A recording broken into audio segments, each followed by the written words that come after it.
Halo, assalamualaikum warahmatullahi wabarakatuh. Kembali lagi bersama saya Randy Fisika Rahman dengan NIM 7211419059. Di sini saya akan menjelaskan materi keempat dari Sistem Informasi Manajemen, yaitu pengguna dan pengembang sistem.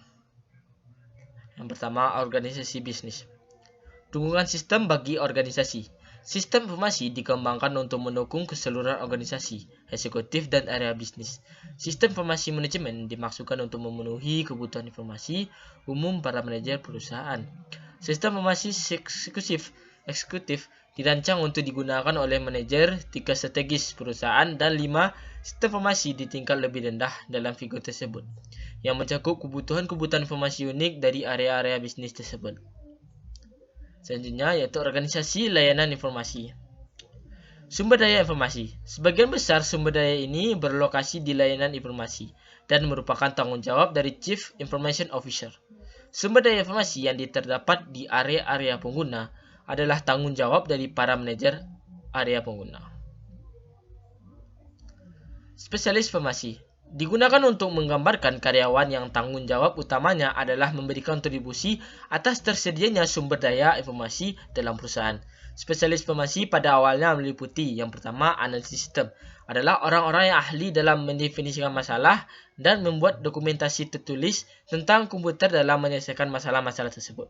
Yang kedua, administrator basis data, yaitu memiliki 4 cakupan area. Yang pertama, perencanaan, implementasi, operasi, dan keamanan. Yang ketiga yaitu webmaster, yaitu orang-orang yang menyajikan situs web suatu perusahaan. Di sini memiliki tugas penting yaitu melacak orang-orang yang mengunjungi situs web suatu perusahaan.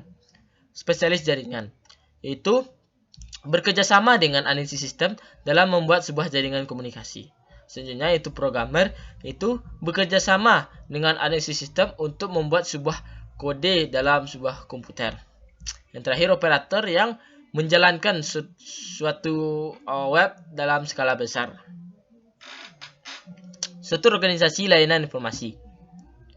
Tren dari struktur tersentralisasi ke desentralisasi. Satu struktur organisasi yang umum bagi suatu tersentralisasi. Perusahaan telah menugaskan beberapa orang analisis sistem dan programmer untuk mengembangkan sistem-sistem yang baru, dan beberapa orang analisis sistem serta programmer lainnya untuk memelihara sistem yang sudah ada. Masing-masing kelompok dipimpin oleh seorang manajer. Unit operasi, administrasi basis data, dan jaringan akan memberikan kontribusi bagi pengembang maupun pemelihara. Struktur organisasi inovatif.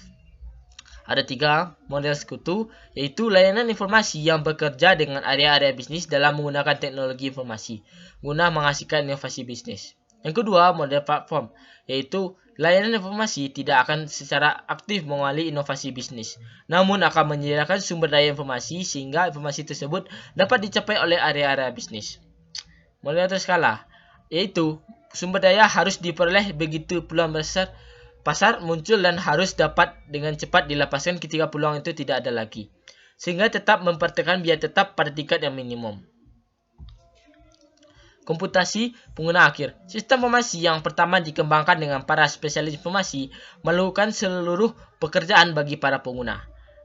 Pendekatan ini menunjukkan bagaimana spesialisasi informasi bertindak sebagai perantara yang memisahkan pengguna dari komputer.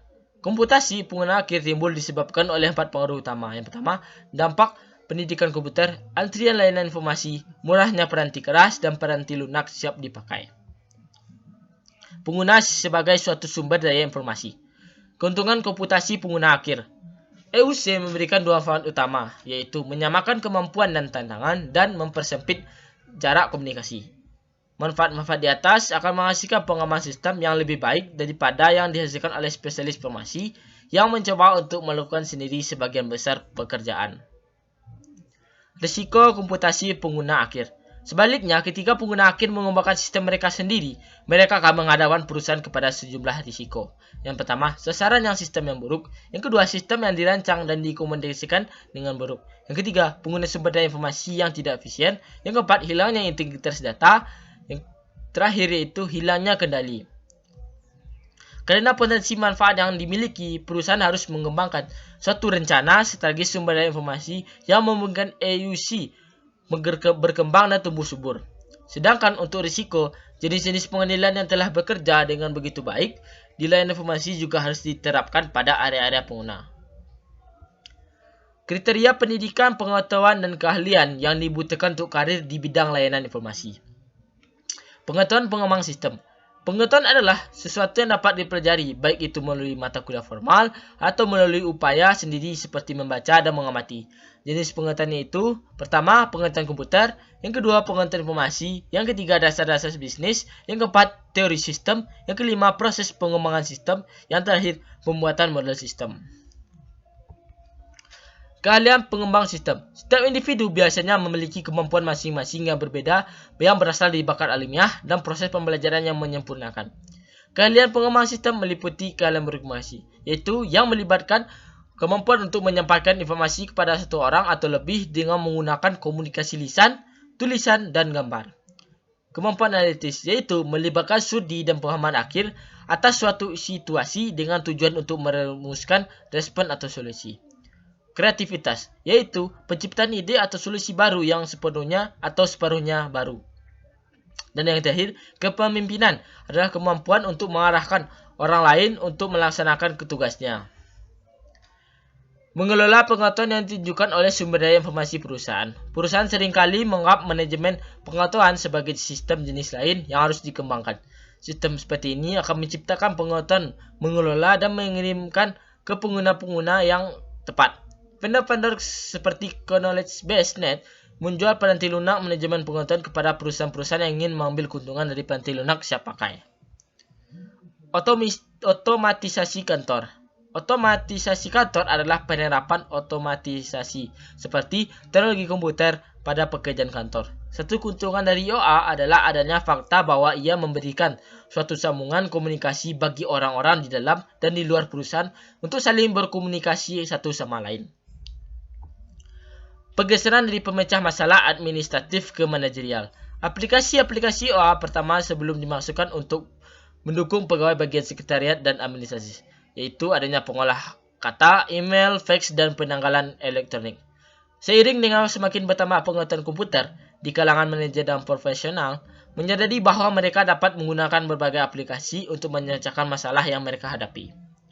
Kantor maya. Konsep di sini mengakui bahwa pekerjaan kantor dapat dilakukan hampir di semua lokasi geografis selama tempat kerja tersebut terhubung dengan satu atau lebih lokasi tetap perusahaan oleh suatu jenis kemampuan komunikasi elektronik. Konsep ini dimulai dengan telecommuting, lalu disempurnakan untuk menciptakan suatu fasilitas kantor yang disebut hoteling. Telecommuting. Keuntungannya yaitu fleksibilitas yang diberikan dalam menjalankan tugas-tugas pekerjaan sehingga tugas pribadi juga akan dapat diakomodasi. Keuntungan lainnya adalah perusahaan akan memberikan perhatian lebih besar kepada kebutuhan komunikasi para telekomuter jika dibandingkan dengan lingkungan komputer biasa, di mana sebagian besar informasi dikomunikasikan dalam percakapan informal dan melalui observasi. Hoteling. Keuntungannya adalah pemanfaatan sumber daya dan ruangan yang lebih efektif dan fokus yang lebih baik pada apa yang dibutuhkan untuk mendukung personal kantor. Risiko yang ada meliputi anggapan akan hilangnya bonus oleh para karyawan yang tidak lagi memiliki ruang kantor pribadi, hilangnya perasaan berada dalam suatu komunitas, dan potensi dampak negatif pada budaya korporat. Keuntungan kantor maya yang pertama yaitu biaya fasilitas yang rendah, yang kedua biaya peralatan yang lebih rendah, yang ketiga berkurangnya penghentian pekerjaan, yang terakhir kontribusi sosial. Kerugian kantor maya yaitu moral yang rendah dan kekhawatiran akan risiko keamanan. Organisasi maya. Industri-industri yang paling tertarik pada konsep kantor maya adalah organisasi industri yang memberikan nilai tambah dalam bentuk informasi, ide, dan kecerdasan atau intelligence. Menempatkan pengguna sistem dan spesialis informasi pada perspektif. Unsur manusia terus menjadi salah satu bahan paling penting dalam pengembangan dan penggunaan sistem informasi.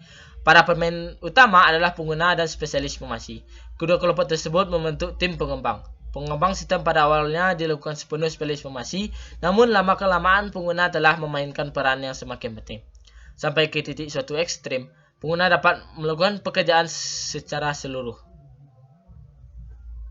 Sekian dari presentasi karena waktu terbatas.